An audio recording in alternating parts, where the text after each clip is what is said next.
Hi everybody, it's Chelsea and today I am filming a Q&A. You guys have left me comments about living on the road and being a nomad and just wanted to know some other things about me, so I'm gonna go ahead and answer those questions for you. So I have them all listed on my phone and let's just get straight into it. I use a Sony a5000. I got it at Target before I started this trip. I didn't have anything to record on other than my phone, and I figured that I would need something, so I just went there and it was on sale, so I bought it. I also replaced the lens that came with it for a wide-angle lens because I figured that people might want to see more of the backgrounds of wherever I am. I wanted to get more in the shots. So daily maintenance is pretty simple. I mean, we try to keep the camper as clean as possible, and also we try to maintain the tires as best as possible. The tires are one of the most important things that we can maintain because we only have a single axle, single tire camper trailer. So if one of those tires blow, we are going to flip to whatever side goes down. So as well as taking care of the tires in the car, I already got all four tires on the car replaced because they were all dry rotted. The camper tires were new, so in order to maintain those, every time before we start out on a trip or if we stop at a gas station or whatever, we have a tire pressure checker, so we always check the pressure of the tires. And I also have a thermometer gun which just uses a little infrared laser to measure the temperature. So I'm always checking the temperature of the rim of the tire, not the actual metal part, but the outside edge of the actual rubber, and measuring to see if that temperature gets too high, because if it gets too high, the tire can blow. I'm also always feeling the edges of it to see if there is a part that's more blown out than the others. That would mean that there is a weak spot in the tire and that the tire could potentially blow. As well as checking the tires, we also make sure that we get our oil changed every 3,500 miles. I know that it's okay to get your oil change every 35 to 5,000 miles, but since we are hauling a camper, I do try to do it every 3,500 miles. Other than that, there's not a whole lot of daily maintenance, but there is a lot of like weekly maintenance, which I'll probably make a couple other videos about in case anybody is interested in living this life with a camper and not a van. Deciding to live this kind of lifestyle is actually really scary. The before part is the scariest because that requires leaving everything that you have established for yourself and everything that makes you comfortable and getting into a lifestyle that you have no idea what's going to happen on a daily basis, where you're going to be the next week. Like, it's a lot. So what I was doing before, I had graduated college and I wasn't ready to grow up, so I re-enrolled in college again and got another degree. I finished that second degree in a year and graduated from that in 2015.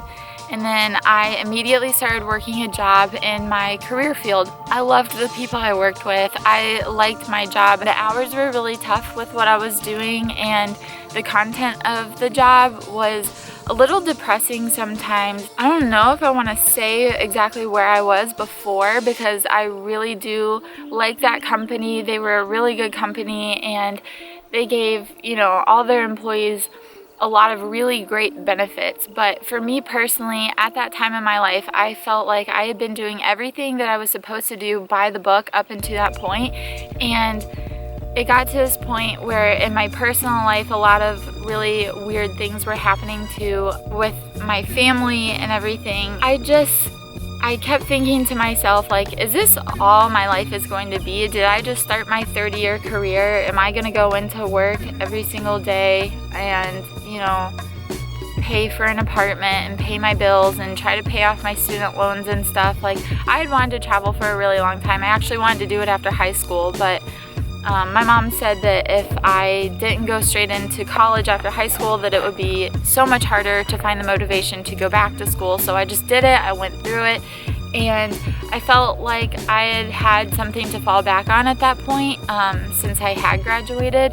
And also, I don't have any kids. I didn't have a mortgage. I'm not married. And so I figured there's no better time than now to do this if I'm going to do this. I know a lot of people do it when they retire and everything, but I really wanted to do it in my youth. I didn't want to feel like I was wasting my youth, and I don't bash anybody that lives any other type of lifestyle, or when they do live this lifestyle, it's later in life.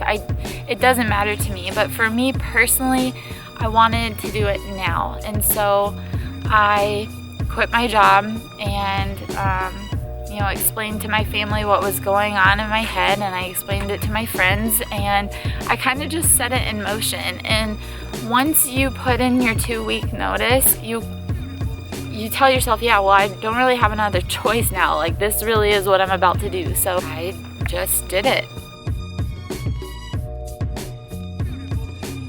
I don't know. I feel like I'm the kind of person that gets interested in everything at least once in life, and I go through these different spells of like researching those things and learning as much as I can about those things for short periods of time, and then once I feel like I've learned as much as I can or need to about that subject, I move on to another one. So like, I was really into documentaries. I used to watch those a lot, and I always have liked photography, and so it's fun to be on the road because everything you see is like really beautiful, so it's easy to take pictures of them. I like music. I used to like going to shows a lot in my hometown. Pretty normal with that stuff. Like, there was a time where I was really into like researching other cultures and how they live. Like, I generally consider myself a pretty big activist for like social movements and like human rights and stuff. For a while I was really into Banks and training Banks and working with her. Last night I started trying to teach myself sign language. I don't know when I'll ever need it, but just in case I ever come across somebody who is hearing impaired or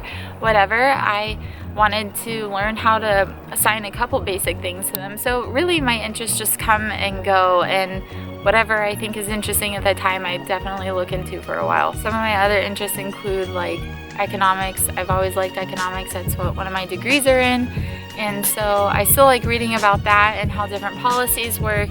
I used to look a lot into like quantum mechanics. I thought that was really interesting, and string theory and things like that. So I don't know, just depends on the day. So I think like one of the first YouTubers I ever actually followed, like every video that they did, was Jen M from Close Encounters. I loved her personality. I loved what she was doing like with like clothes and in the fashion world, and I've watched her channel grow for a really long time, and it's expanded, and now she's doing so many things, and it's just really cool because that was the first person that I realize on YouTube that people feel like they have a connection with people that they watch on YouTube, and so she really inspired me. I really wanted to have an audience like her that felt like they knew me, even though my lifestyle is completely different from hers. I really liked the way that she connected with people and made a difference to people, so she was really cool. I also watch Sawyer Hartman. He is like a daily vlogger, and he did 365 days of daily vlogs, and now he's kind of switching up his channel a little bit. But when I initially found him, he was in Bali and he was traveling everywhere, and he was making these beautiful videos, and that was really cool to me. For a time I also watched Fun for Lewis because he was doing the same thing, traveling and making travel vlogs, and that was really awesome. I don't think I'm very religious about watching anyone.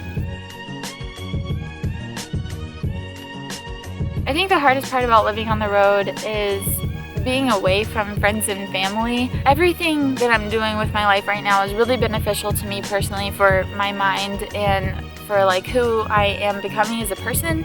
And I definitely feel like I'm growing as a person, and I'm humbled by being able to travel and experience this kind of stuff. I know that I'm really fortunate to be able to do this, and I know that it's really hard for some people to get out and do this. So I feel really good about that, but definitely the hardest part is just being away from my friends and family. Like when they come to visit me, like my brother and Brooke came to visit me, and when they left it was hard. And my mom and my best friend came to visit me, and when they left it was hard. So I miss being involved with everyone in their day-to-day life, but FaceTiming really helps. Dedicating like once a week to like really sitting down and like talking with them really helps. So yeah, so that's that.